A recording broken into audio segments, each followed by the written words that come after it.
Gracias por escuchar este mensaje de Comunidad de Fe Cancún. Si quieres saber más acerca de nuestra iglesia o donar a nuestros ministerios, ingresa a comunidaddefe.com.mx/donativos. Muy bien. Miren, estamos estudiando en esta serie que titulamos La vida espiritual, precisamente cuál es el fruto del espíritu. Es decir, ¿cómo sabemos que alguien está viviendo una vida espiritual? La gente se confunde y piensa que es muy espiritual si practica ciertas disciplinas o si tiene ciertos dones, pero la Biblia nos dice que el fruto del espíritu es más bien el carácter de la persona y la forma en que responde ante las circunstancias de la vida. Hemos visto cómo el fruto del espíritu es amor, ya vimos que es paciencia, que es bondad, que es amabilidad. La semana pasada Emilio nos habló de cómo el fruto del espíritu también es fidelidad. Pero el día de hoy, miren, vamos a hablar de una de las características del fruto que desde mi punto de vista es más elusiva, ¿no? Y aparte más nos confunde. Gálatas 5:22 nos dice que el fruto del espíritu es también alegría. Alegría o gozo, algunas versiones de la Biblia dicen gozo. La palabra traducida alegría o gozo es la misma, chara en griego. Entonces cuando hablemos de alegría o gozo estamos hablando de lo mismo. Vamos a ponernos en manos de Dios y vamos a estudiar este concepto tan confundido por mucha gente. Padre, te damos gracias por tu amor, Señor. Te damos gracias por de verdad este privilegio de poder venir aquí a cantarte, a bailar de gusto, de saber que te tenemos en nuestra vida, Padre. Señor, todos queremos vivir una vida que te glorifique, una vida que nos llene a nosotros realmente de ese gozo que tu palabra nos promete. Ayúdanos a entender de lo que se trata este concepto, Señor, para que salgamos de aquí transformados, viviendo la vida de la manera en que tú la ves, Padre. Gracias, Señor, en el poderoso nombre de tu Hijo Jesucristo. Amén. Bien, hay varias confusiones con respecto a este asunto de la alegría. Una de las confusiones más grandes que causó la reforma de la iglesia, o sea, cuando la iglesia católica se separó porque un grupo de personas protestaron contra algunas de sus prácticas y empezó la iglesia protestante, a esa parte se le llama la reforma de la iglesia. El problema es que muchos de los reformistas, ¿verdad?, se fueron a un extremo tan grande, ¿verdad?, tratando de empujar el ser piadoso en tu vida espiritual, que transmitían la idea de que ser espiritual significaba tener una vida miserable, amargada, aburrida, ¿no? De hecho, el grupo de evangelistas que trajo la palabra a este continente, ¿verdad?, los cristianos que llegaron primero a evangelizar, eran un grupo que se llamaban los puritanos. Un grupo de ingleses que estaban tratando de purificar a la iglesia en Inglaterra. Y para que se imaginen el tipo de personas que eran, había un dicho en la época que decía que un puritano alegre era una contradicción en términos. O sea, era una contradicción. No podías ser tú una persona muy espiritual y al mismo tiempo ser una persona alegre, ¿no? Sin embargo, fíjense, la Biblia está llena de referencias al hecho de que la vida en Dios a través de su Hijo Jesucristo debería de llenar el corazón del seguidor de Cristo de gozo. ¿Ustedes recuerdan cuál fue el anuncio que hizo el ángel que le dijo a los pastores que estaba a punto de nacer el Salvador, el Mesías? No la tienen en su programa, pero va a salir en la pantalla. Lucas 2:10 dice: pero el ángel les dijo, no tengan miedo, miren que les traigo buenas noticias que serán motivo de mucha alegría para todo el pueblo. Es decir, el nacimiento de Jesús, el evangelio de Cristo, la buena noticia de salvación, es algo que Dios envió a esta tierra para llenar el corazón de sus hijos de gozo. ¿Okay? Entonces, no es verdad que tenemos que ser gente miserable y amargada para ser buenos cristianos. Por otro lado, también nos confunde la experiencia que nosotros tenemos con respecto a la alegría en el día a día, ¿no? O sea, nos confunde porque nosotros sentimos alegría. O sea, no te tengo que explicar qué significa la alegría porque la has sentido, pero normalmente la sientes cuando las cosas van como tú quieres, como a ti te gustan. No es lo que podemos llamar el efecto Ricitos de Oro. ¿Se acuerdan del cuento de Ricitos de Oro y los tres osos?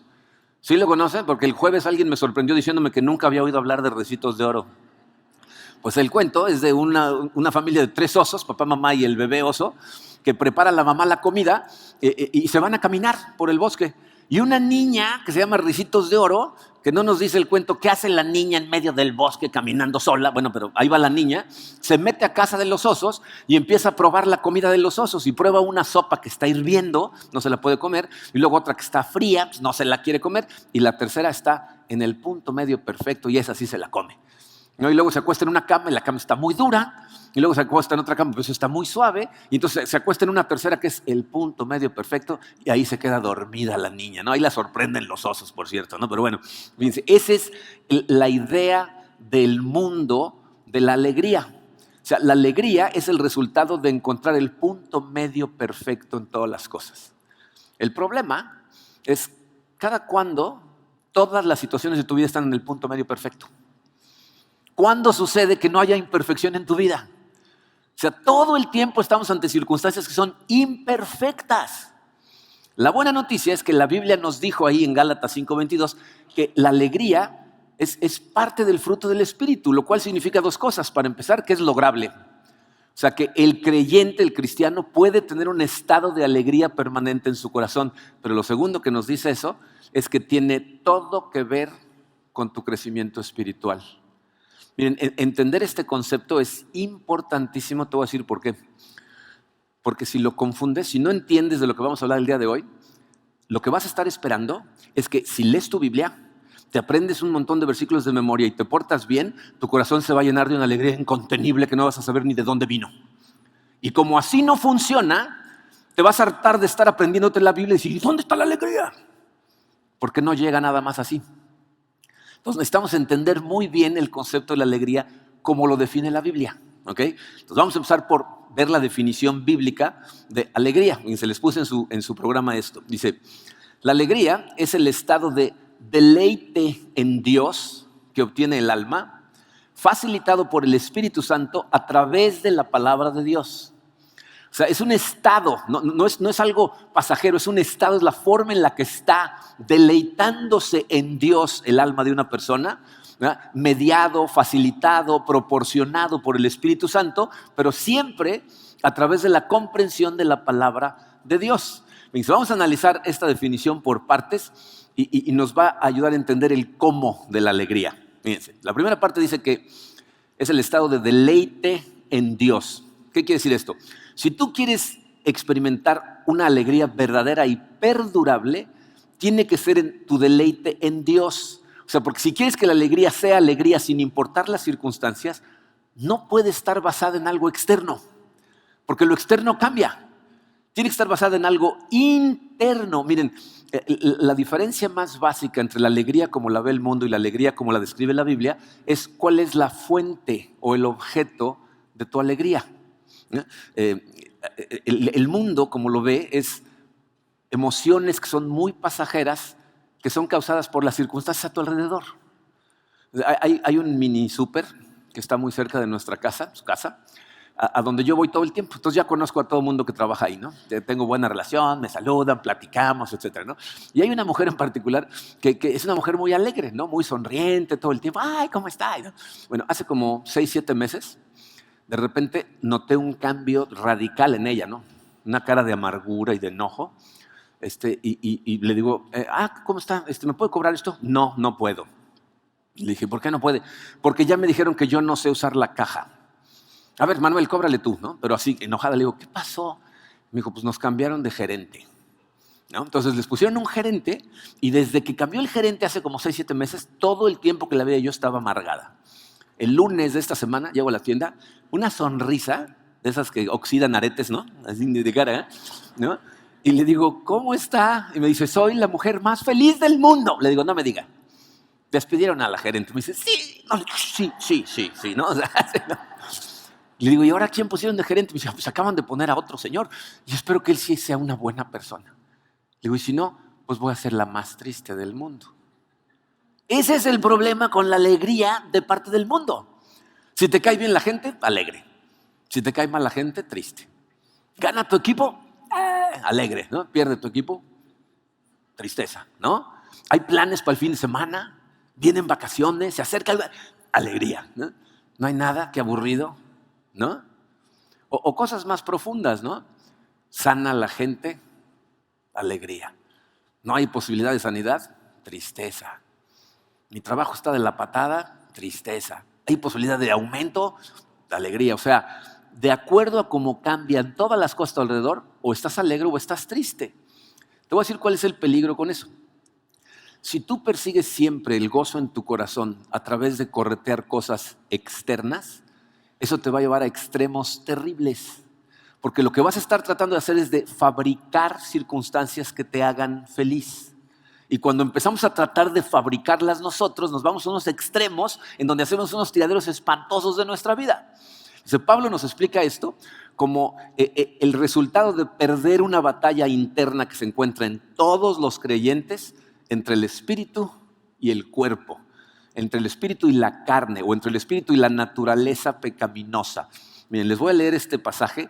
No lo tienen en su programa porque la verdad ya no me cabía. Tienen la dirección, es Gálatas 5, versículos 16 al 21. Quiero que sepan de dónde sale este pasaje. Fíjense, el fruto del espíritu que estudiamos, que hemos estado estudiando, está en Gálatas 5, 22 y 23. Si lees los versículos antes del 16 al 21, Pablo nos va a decir, así como nos dijo, el fruto del espíritu es este, nos va a decir cuál es el fruto de no vivir en el espíritu y nos va a hablar de esta batalla interna. Pueden leerlo en la pantalla o escuchar. Dice: por eso les digo, dejen que el Espíritu Santo los guíe en la vida. Entonces no se dejarán llevar por los impulsos de la naturaleza pecaminosa. La naturaleza pecaminosa desea hacer el mal, que es precisamente lo contrario de lo que quiere el Espíritu. Y el Espíritu nos da deseos que se oponen a lo que desea la naturaleza pecaminosa. Estas dos fuerzas, escuchen esto, luchan constantemente entre sí. Entonces ustedes no son libres para llevar a cabo sus buenas intenciones, pero cuando el Espíritu los guía, ya no están obligados a cumplir la ley de Moisés. Cuando ustedes siguen los deseos de la naturaleza pecaminosa, los resultados son más que claros: inmoralidad sexual, impureza, pasiones sensuales, idolatría, hechicería, hostilidad, peleas, celos, arrebatos de furia, ambición egoísta, discordias, divisiones, envidia, borracheras, fiestas desenfrenadas y otros pecados parecidos. Permítanme repetirles lo que les dije antes. Cualquiera que lleva esa clase de vida no heredará el reino de Dios. En el original dice cualquiera que practica esas cosas, una persona que su práctica diaria, su forma de vivir, puede hacer estas cosas y no le quitan el sueño, dice, esa gente no va a heredar el reino de Dios. Entonces, vamos a ver qué es lo que está diciendo. Fíjense.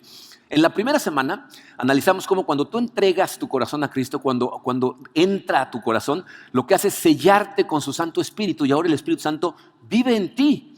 Pero de acuerdo a lo que nos dice Pablo, esa naturaleza pecaminosa sigue ahí. Y entonces empieza una lucha. Todas las personas que tenemos al Espíritu Santo empezamos a tener una lucha entre lo que el Espíritu quiere que hagamos y entre lo que nuestro cuerpo, nuestra carne, nuestra naturaleza pecaminosa nos empieza a empujar a hacer. Claramente dice Pablo que esos dos deseos chocan, no van de la mano. El Espíritu te quiere llevar por un lado y la carne te quiere llevar por otro, ¿ok? Dejarte llevar por el Espíritu es la única forma de luchar contra los deseos de la carne. Pero si te dejas llevar por los deseos del cuerpo, o sea, lo que tu cuerpo te dice que va a producir alegría, entonces vas a perseguir los placeres del mundo.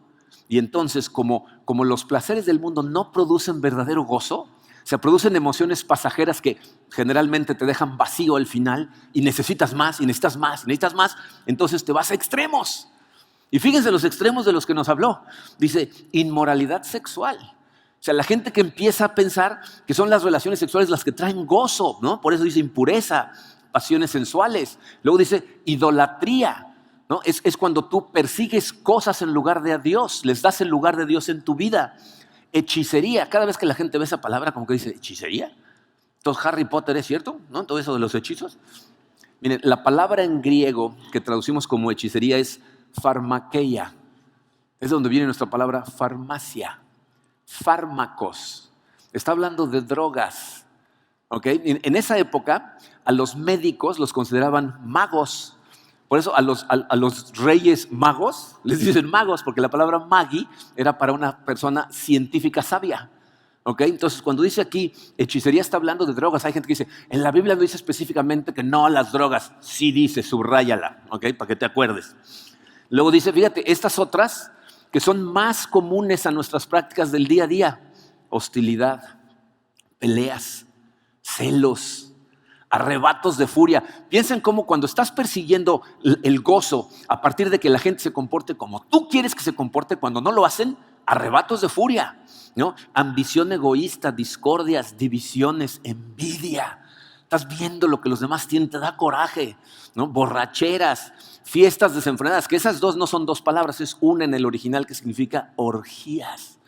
Pues lo que Pablo nos está diciendo es, como creyente no puedes perseguir los deseos de este mundo tratando de alcanzar un gozo permanente, porque es una trampa.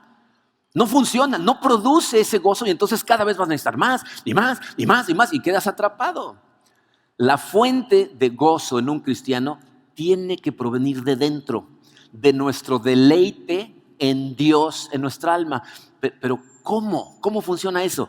Dice Jesucristo, nos lo explica en Juan 15. Si ustedes recuerdan ese capítulo de Juan, Jesucristo se pasa el principio del capítulo diciéndonos la importancia de estar en Él. Dice, yo en ustedes, ustedes en mí, yo en el Padre. Dice, yo soy la vid, ¿verdad? Ustedes son las ramas, tienen que estar conectados porque desconectados no va a funcionar. Y fíjense cómo termina en el versículo 11, Juan 15, 11, dice, estas cosas les he hablado para que mi gozo esté en ustedes y su gozo sea perfecto. O sea, nos habla de la importancia de la comunión en Dios, porque de ahí surge el gozo. Y fíjense cómo lo dijo. Dijo, para que mi gozo esté en ustedes. Tú y yo fuimos diseñados como un contenedor que está preparado para recibir cosas de Dios, entre ellas gozo. Pero ¿cómo sucede eso? A través del Espíritu Santo, que es el que produce ese llenado. Romanos 15:13 dice, que el Dios de la esperanza los llene de toda alegría y paz a ustedes que creen en Él, para que rebosen de esperanza por el poder del Espíritu Santo. Por eso en la definición decimos, este es un estado de deleite en Dios que está facilitado por el Espíritu Santo. Él es el que nos llena de esperanza. Pero todo esto sucede cuando estamos en comunión con el Padre. ¿Cómo sucede esa comunión con el Padre? Cuando el mismo Espíritu nos ministra mientras estamos recibiendo su palabra. Y aquí nos lo explica Juan en su primera carta de Juan, capítulo 1. Voy a leer los versículos 3 y 4, pero vamos a empezar con el 3. Dice, así que lo que hemos visto y oído es lo que les anunciamos a ustedes. ¿De qué está hablando? ¿Qué han visto? ¿Qué han oído? A Jesucristo. O sea, Juan está diciendo, les estamos hablando de las cosas que nosotros vimos, las que tocamos, las que experimentamos. Dice, estas cosas les anunciamos a ustedes, ¿para qué? Para que también ustedes tengan comunión con nosotros, porque nuestra comunión es con el Padre y con su Hijo Jesucristo. Entonces, a través de la comprensión del Evangelio de Cristo, nosotros tenemos comunión con el Padre. ¿Y eso qué produce? Fíjense en el versículo 4. Les escribimos estas cosas para que el gozo de ustedes sea completo. Entonces, la predicación de la palabra de Dios, gracias al ministerio del Espíritu Santo en nosotros, produce una comunión con el Padre que da como resultado fruto espiritual. En este caso, gozo. Es decir, fíjate, una alegría que prevalece aún en medio de la adversidad. Es un estado de deleite en Dios que las circunstancias a nuestro alrededor no nos roban. Es un gozo que permanece firme, y les voy a decir por qué permanece firme. Porque el Espíritu Santo te permite ver más allá de tus circunstancias, de fijar los ojos en Cristo, que es nuestro ejemplo de vida, que Él mismo hizo exactamente eso, ver más allá de sus circunstancias para poder disfrutar de gozo en su corazón. Hebreos 12, versículos 2 y 3 nos lo explica clarito. Dice, fijemos la mirada en Jesús, el iniciador y perfeccionador de nuestra fe, quien, fíjense lo que dice, por el gozo que le esperaba, soportó la cruz. O sea, por cosas que venían a futuro, que él sabía que venían, estuvo dispuesto a soportar la cruz. No dice que gozó en la cruz. Dijo, por el gozo que sabía que venía, soportó la cruz, menospreciando la vergüenza que ella significaba. Y ahora, ahora ya el futuro en el que él tenía puesta su esperanza, dice, y ahora está sentado a la derecha del trono de Dios. Así pues, consideren a aquel que perseveró frente a tanta oposición por parte de los pecadores, para que no se cansen ni pierdan el ánimo. Entonces, el gozo, la alegría en el corazón de un cristiano es algo que sucede dentro de nosotros, es un deleite en Dios que tenemos internamente cuando el Espíritu Santo nos abre los ojos a través de la palabra de Dios y entonces mantenemos nuestra vista puesta en Jesús. Es decir, confiamos en Él a largo plazo y no en las cosas de este mundo. Eso es lo que significa el gozo para un creyente. ¿Está clara esa parte? ¿O lo repito todo desde el principio? ¿No? Ok. Ahora fíjate, si esto es así, déjame hacerte una pregunta. O sea, si tú aceptaste a Cristo, significa que ya tienes al Espíritu Santo en ti y entiendes lo que Jesucristo hizo por ti. Entonces mi pregunta es esta: ¿tienes ese estado de gozo en tu alma? O sea, ¿es un estado de gozo permanente porque tienes la vista puesta en Jesús? ¿O de repente estás muy triste todo el tiempo? Si no ese es el caso, te tienes que preguntar ¿por qué? ¿Cómo es posible que esté sucediendo esto? Entonces les puse esta pregunta en su programa: ¿qué puede estar destruyendo tu alegría? O sea, un cristiano que empieza a caminar de la mano de Dios y empieza emocionado y empieza feliz y de repente cuando se da cuenta está desconectado, alejado, triste, a lo mejor hasta enojado. Algo sucedió en el camino, ¿no? Y se puede ver de diferentes formas, pero yo me he dado cuenta que generalmente surge de 4 posibles áreas. La primera de ellas, número 1 en su programa, dice: por adoptar el estándar de éxito del mundo. Estas son cosas que tienden a robarnos nuestro gozo espiritual. Adoptar el estándar de éxito del mundo. Miren, yo creo que una de las victorias que ha tenido el enemigo en nuestra sociedad es que todo en la sociedad en la que vivimos nos empuja a concentrarnos en obtener cosas. O sea, nos han convencido de la importancia de tener cosas para ser felices. Y estas cosas, tristemente, empiezan de forma muy inocente. O sea, nosotros, por ejemplo, como hombre, como padre de familia, pues yo desde un principio quiero darle una mejor vida a mis hijos. Entonces quieres darles seguridad, quieres tener una casa que esté bien, quieres darles de comer, quieres que tengan ropa, quieres pasar tiempo con ellos, entonces que haya diversión de alguna manera, a lo mejor vacaciones, quieres que tengan una buena educación, ¿no? Entonces quieres meterlos en una buena escuela, como quieres proveer esas cosas, quieres tener un buen trabajo, quieres prosperar en tu trabajo, quieres que te vaya cada vez mejor, porque estás pensando que ese es el medio para que sean felices.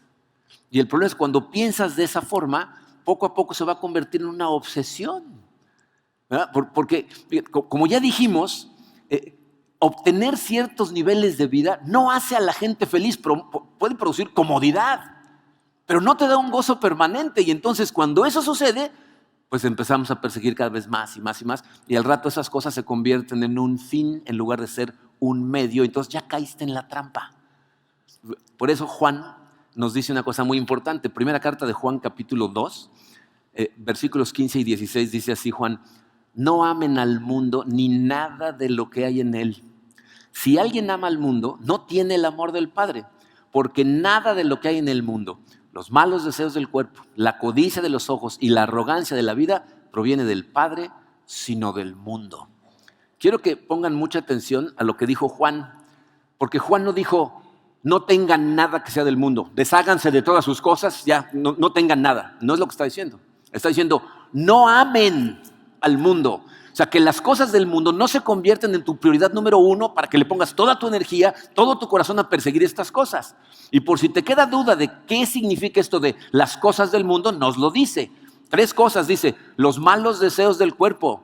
Esos deseos que de repente te dan en tu cuerpo de envidia, de cosas sensuales, de cosas sexuales, dice, eso tienes que evitarlo. La codicia de los ojos, o sea, la envidia que te causa ver que otras personas tengan más cosas que tú. Y luego dice, y la arrogancia de la vida, es esa necesidad que tenemos de proyectar una imagen de que somos más de lo que somos, de que los demás piensen de nosotros más por encima de lo que piensan. Esa es la arrogancia de la vida. Entonces, eso te va a atrapar si lo persigues. Entonces, ¿cuál es la manera de evitar caer en tener el estándar del mundo como tu medida de éxito? ¿Sabes cuál es? Pablo nos lo dice en Filipenses 4, 11 y 13. Dice, he aprendido a contentarme con lo que tengo, todo lo puedo en Cristo que me fortalece. Esa palabra contentarme, subráyala. Pega ese versículo en tu refrigerador, porque la única forma de evitar que estas cosas te hagan caer en la trampa es aprender a contentarte con lo que tienes. No dije conformarte con lo que tienes. Estar contento con lo que tienes. ¿Okay? Necesitas disfrutar de lo que ya tienes. Pero fíjate cómo ese versículo nos dice 2 cosas muy importantes. Dice, he aprendido a contentarme con lo que tengo. Quiere decir que el contentamiento es algo que se puede aprender. Es un proceso. Pablo lo aprendió. Pero luego dice, todo lo puedo en Cristo que me fortalece. La fortaleza para poder ser una persona contenta con lo que tiene proviene de Cristo. ¿Sabes cuál es el secreto ahí? Tienes que estar agradecido por las cosas que tienes. Te voy a recomendar una tarea. Todas las mañanas, antes de salir de tu cama, busca 3 cosas por las que tienes que darle gracias a Dios. Y todos los días tienen que ser diferentes. Te vas a dar cuenta de la cantidad de cosas que tienes para agradecerle a Dios. Y en el momento en que eres consciente de esas cosas, en tu oración de agradecimiento, Dios te contenta. Entonces, agradécele a Dios por lo que ya tienes. Si no, vas a caer en esa trampa. Número 2, lo segundo que roba nuestra alegría, conflictos no resueltos. Conflictos no resueltos. Es imposible que tú estés en conflicto, miren, especialmente con gente importante en tu vida, con gente cercana a ti, a lo mejor tu familia, a lo mejor gente con la que trabajas todo el tiempo, ¿verdad? Si estás en conflicto con esas personas, tu corazón no puede estar lleno de gozo porque todo el tiempo estás en conflicto. La Biblia nos dice que todo cristiano debe intentar, literalmente nos va a decir eso, vivir en paz con la gente a su alrededor. Fíjense, Romanos 12:18 dice, si es posible y en cuanto dependa de ustedes, vivan en paz con todos. ¿Se fijaron lo que digo? Si es posible, lo que te toque a ti, lo que sea tu parte. O sea, no podemos nosotros controlar a las otras personas, pero lo que caiga dentro de mi parte, si yo tengo que hacer lo posible por tener la fiesta en paz con todo el mundo. Ahora, fíjense, tenemos que ser aquí muy honestos. ¿Es difícil llevar la fiesta en paz con algunas personas? Pues sí, ¿no? O sea, no toda la gente es fácil de relacionarnos con ella.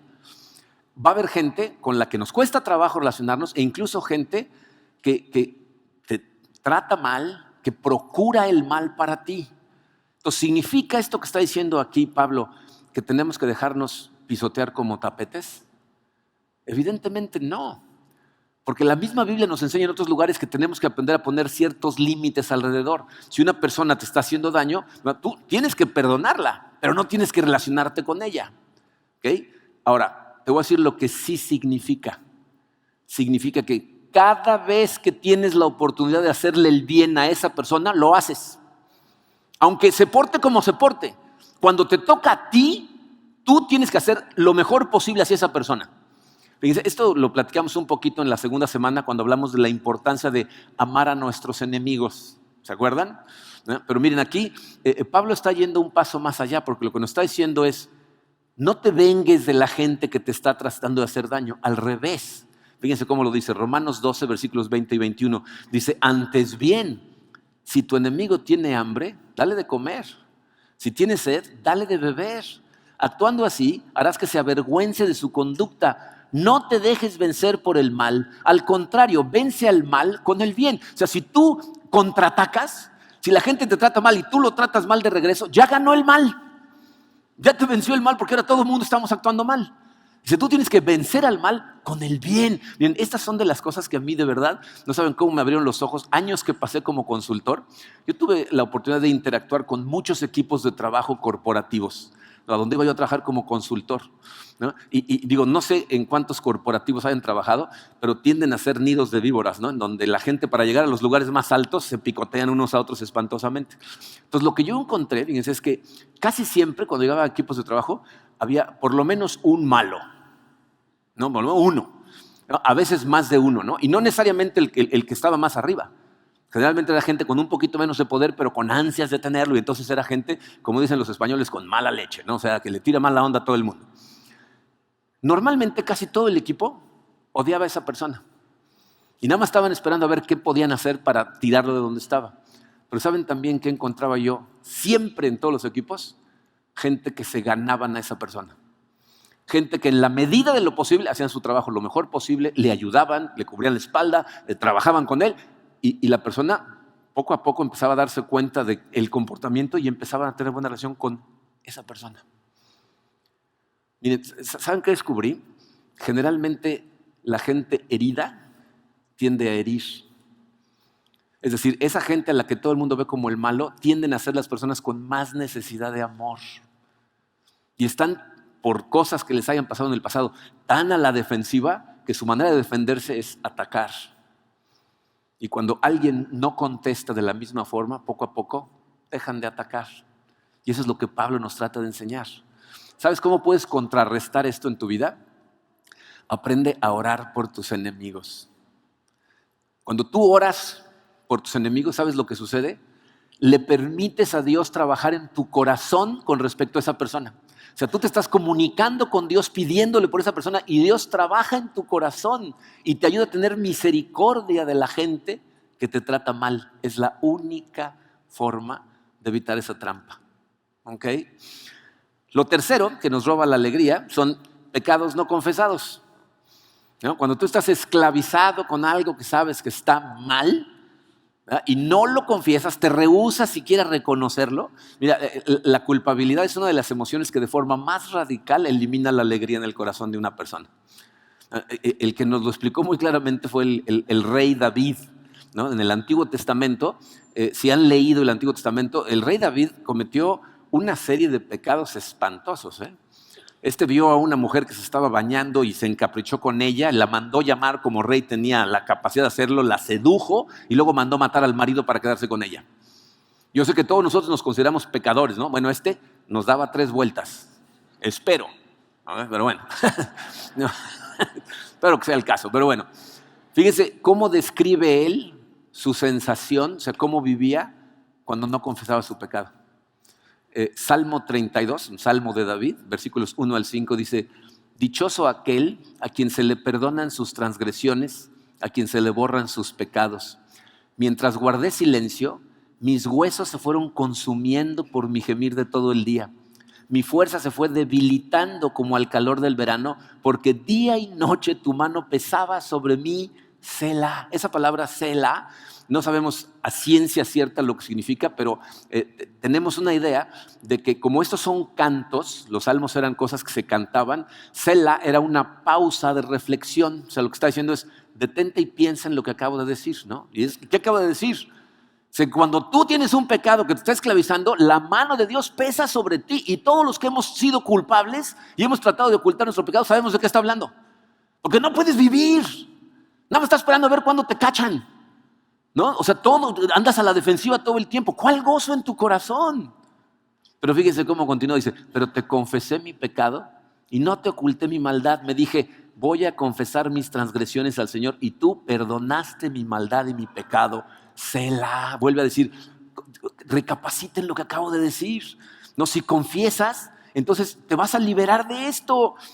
Y miren, este salmo tiene 11 versículos. Quiero que vean cómo termina el pasaje. Salmo 32, versículo 11 dice: alégrense ustedes los justos, regocíjense en el Señor, canten todos ustedes los rectos de corazón. Cuando David reconoce su pecado y lo confiesa, su alegría regresa.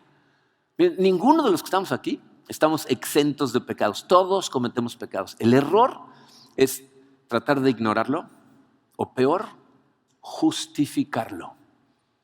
Es que no. Tratas de hacer eso, mira, la culpa nos alcanza a todos. Proverbios 28:13 nos da la solución. Dice: quien encubre su pecado jamás prospera. Quien lo confiesa y lo deja, halla perdón. Tratar de encubrir nuestro pecado es parte de nuestra naturaleza pecaminosa. Tratar de que todo el mundo no se entere de en dónde estoy, que me vean como perfecto, es parte de nuestra naturaleza. Pero aquí nos dice claramente: el que lo confiesa y lo deja, haya perdón. Fíjate, la clave aquí está en examinar tu vida, ser honesto contigo para confesar tu pecado, ¿ok? Pero para dejarlo necesitas ayuda. O sea, la gente dice: ok, se lo confieso a Dios y a nadie más. Si pudieras arreglar tu propio pecado, ya lo hubieras arreglado. Si tú pudieras liberarte de lo que te tiene esclavizado, ¿por qué no lo has hecho? Porque necesitas ayuda. Entonces tienes que confesarlo y buscar gente que te pueda ayudar con ese pecado y te trabaje contigo para liberarte de él y dejarlo atrás. Entonces deja de engañarte a ti mismo y pide ayuda.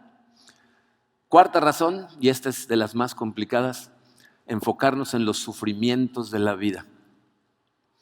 ¿No? O sea, la vida es dura. La Biblia nos advierte: en esta vida enfrentarán aflicciones. Yo creo que todos pensamos que es normal que cuando enfrentamos cosas muy duras pues esas cosas nos roben la alegría de vivir en ese momento, ¿no? De hecho, fíjate, tratar de decirle a una persona que está en medio de un sufrimiento profundo, no, considérate dichoso porque enfrentar pruebas va a purificar tu fe. Y cuando la gente se acerca a decirte, te dan ganas de darle uno, ¿no? ¿Saben cuál es nuestro deber como cristianos cuando una persona está sufriendo? Estar ahí, abrazarlo, llorar con él, llorar con ella, ser parte de su familia que sufrimos juntos.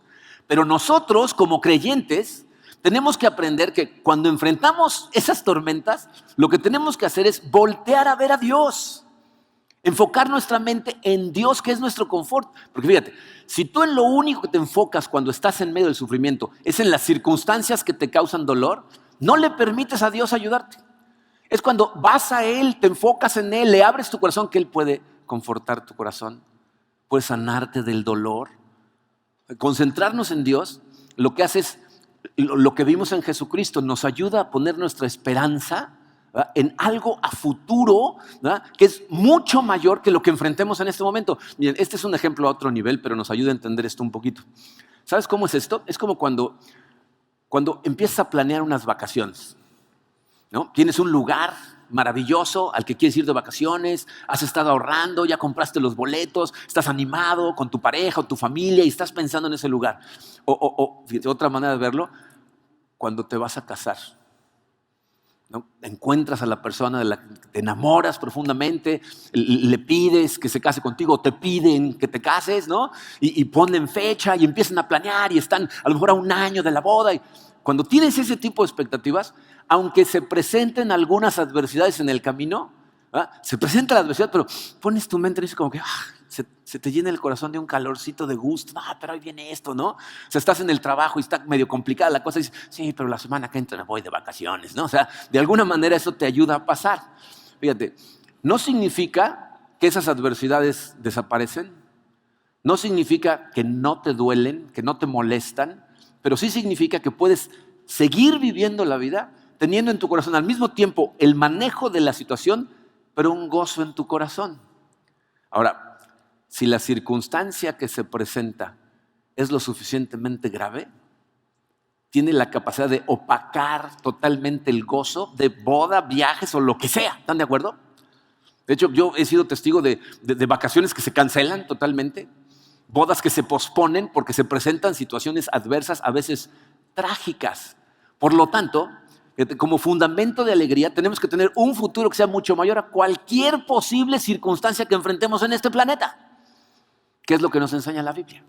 Segunda de Corintios 4:17 dice, pues los sufrimientos ligeros y efímeros que ahora padecemos. Miren, yo sé que si alguno de ustedes en este momento está pasando por cosas fuertes, cuando leemos pasajes como este, ligeros y efímeros, pensamos, ¿cómo se atreve? ¿Tiene idea de lo que estoy enfrentando? ¿Ligeros? ¿Ustedes tienen idea de los sufrimientos que enfrentaron los discípulos de Cristo? ¿Sus apóstoles? Los primeros que extendieron el reino de Dios. Dice, los 12 discípulos, Judas se suicidó, pero luego lo reemplazaron. Los 12, excepto Juan, fueron martirizados, incluyendo a Pablo, el autor de esa carta. Fue decapitado en Roma. Muchos de ellos vieron crucificar a su familia. Perdieron todo lo que tenían, les confiscaron todos sus bienes y los persiguieron por todos lados. Entonces, cuando ellos dicen estos sufrimientos ligeros y efímeros, están hablando de sufrimientos en serio. ¿Cómo los pueden ver ligeros y efímeros? ¿Por contra qué los compara Pablo? Dice, estos sufrimientos ligeros y efímeros que ahora padecemos producen una gloria eterna que vale muchísimo más que todo sufrimiento. Pablo está poniendo su mente en un lugar perfecto, en donde no hay lágrimas, no hay dolor, ¿verdad?, no hay llanto, y vamos a estar con la gente que amamos, nos vamos a volver a reencontrar y vamos a estar en la presencia de Dios por la eternidad. No importa qué le pongas tu esperanza en esta tierra, no es perfecto. Entonces, es que vienen las vacaciones, luego la gente va a vacaciones y se agarra sombrerazos todas las vacaciones. No, la gente piensa que sus problemas se van a resolver si se van de vacaciones. Te los llevas contigo. No, la gente dice, es que ya cuando me case todo va a estar bien. No les quiero dar una mala noticia, pero no es el caso, ¿no? O sea, dos cristianos imperfectos se juntan en una casa y van a sacar chispas, ¿no? Es una relación que puede ser maravillosa, pero no es la solución a todos tus problemas. Pablo dice, pon tu mente en el futuro eterno. eterno y es la única manera en que realmente puedes tener un estado de deleite en tu corazón en Dios, propiciado por el Espíritu Santo, ¿ya? A través de la comprensión de su evangelio. Entonces la pregunta de los 64,000 es, ¿estás disfrutando la vida en el Espíritu? ¿Tienes ese estado de gozo? Bien, hay dos cosas que le dan muy mal nombre a Cristo. Una, son cristianos amargados. Muy mal. ¿Quién quiere ser cristiano? Ay, sí, yo quiero de eso. Mira, este está llorando todo el día. O sea, ¿no?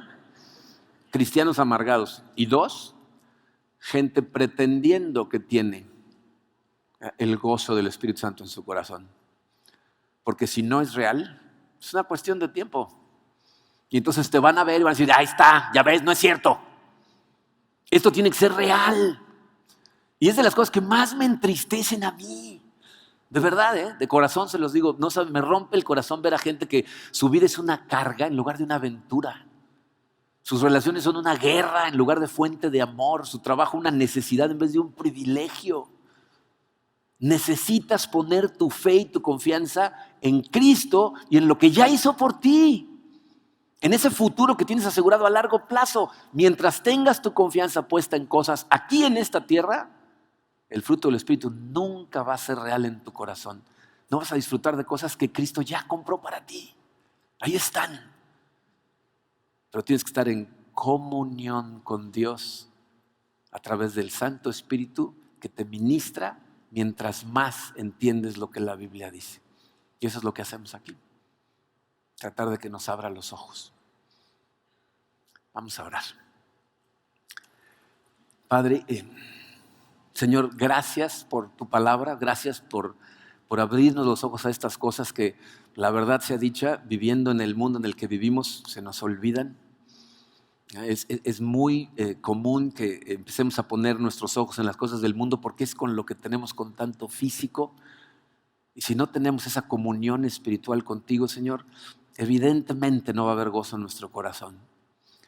Quiero pedirte, Señor, que nos ayudes en primer lugar a ser honestos con nosotros mismos, que analicemos nuestra vida y nos demos cuenta si estamos midiendo nuestro éxito en base al estándar del mundo, si verdaderamente lo que pensamos que es importante son las cosas que tenemos, el nivel de vida que alcanzamos, lo que los demás piensan de nosotros, a compararlo contra el amor que sabemos que tenemos en ti incondicionalmente, Padre. Quiero pedirte, Señor, por todos los que estamos en esta sala, que tenemos conflictos con gente importante para nosotros, gente a la que deberíamos de amar y hacer lo mejor posible por ellos, aunque ellos realmente no se lo merezcan. Es algo que nos cuesta mucho trabajo, Señor, y necesitamos verdaderamente que nos inundes con tu Espíritu para poder hacerlo, pero te lo pido, Señor, para toda gente que escuche estas palabras, una inundación total de tu Espíritu para poder tratar de llevar la vida en paz con toda la gente a nuestro alrededor. Te pido por todos aquellos que en este momento estén esclavizados espantosamente por un pecado, que se rehúsan a reconocer, Señor, pensando que mientras la gente a su alrededor no lo sepa, están bien. Que tengan conciencia de que tú lo sabes, de que no pueden esconderte nada a ti y de que esa sensación de culpabilidad no los va a dejar nunca. Que busquen ayuda, Señor, que se acerquen a pedir ayuda. Y por último, Padre, quiero pedirte por toda la gente que está sufriendo profundamente en este momento, con el tipo de adversidad que sea. Conforta nuestros corazones, Señor. Ayúdanos a saber que tú eres todo lo que necesitamos y ayúdanos a enfocarnos en ti, a poner nuestra mente en ese glorioso día en donde vamos a estar en tu presencia y vamos a estar rodeados de la gente que amamos. Danos una urgencia, Señor, por llevar tu reino a toda la gente a nuestro alrededor, para que tengamos la tranquilidad de saber que todos vamos a estar ahí contigo en tu presencia. Gracias por tu amor, Señor. Gracias por enseñarnos de forma tan clarita este gozo que tú compraste para nosotros. Nos ponemos en tus manos, Señor, en el poderoso nombre de tu Hijo Jesucristo. Amén.